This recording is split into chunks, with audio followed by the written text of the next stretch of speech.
Hello everybody, and thank you for tuning in to the weekly report. Neocons are back with a big war budget and big war plans. On Friday, President Trump signed the omnibus spending bill for 2018. The $1.3 trillion bill was so monstrous that it would have made the biggest spender in the Obama administration blush. The image of leading congressional Democrats, Pelosi and Schumer, grinning and gloating over getting everything they wanted, and then some, will likely come back to haunt Republicans in the midterm elections. If so, they will deserve it. Even President Trump admitted the bill was horrible. As he said in the signing ceremony, there are a lot of things that we shouldn't have had in this bill, that we were, in a sense, forced if we want to build our military. This is why I often say, forget about needing a third political party. We need a second political party. Trump is admitting that to fuel the warfare state and enrich the military-industrial complex, it was necessary to dump endless tax dollars into the welfare state. But no one forced President Trump to sign the bill. His party controls both houses of Congress. He knows that no one in Washington cares about deficits, so he was more than willing to spread some Fed-created money at home to get his massive war spending boost.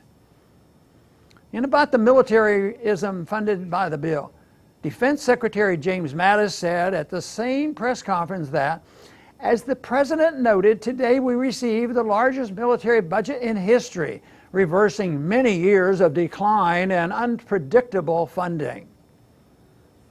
He's right and wrong at the same time. Yes, it is another big increase in military spending. In fact, the U.S. continues to spend more than at least the next 7 or so largest countries combined. But his statement is misleading. Where are these several years of decline? Did we somehow miss a massive reduction in military spending under President Obama? Did the last administration close the thousands of military bases in more than 150 countries while we weren't looking? Of course not.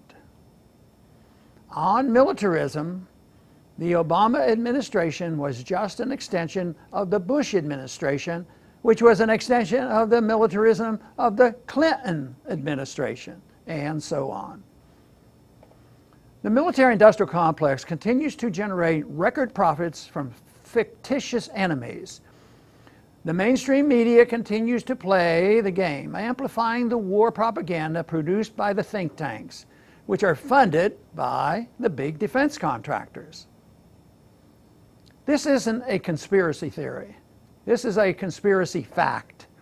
Enemies must be created to keep Washington rich, even as the rest of the country suffers from the destruction of the dollar. That is why the neocons continue to do very well in this administration. While Trump and Mattis were celebrating big military spending increases, the president announced that John Bolton, one of the chief architects of the Iraq war debacle, would become his national security advisor.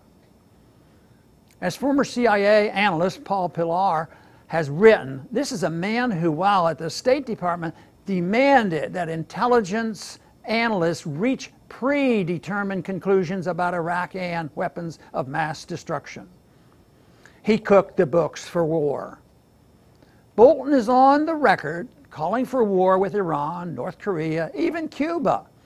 His return to a senior position in government is a return to the unconstitutional, immoral, and failed policies of preemptive war.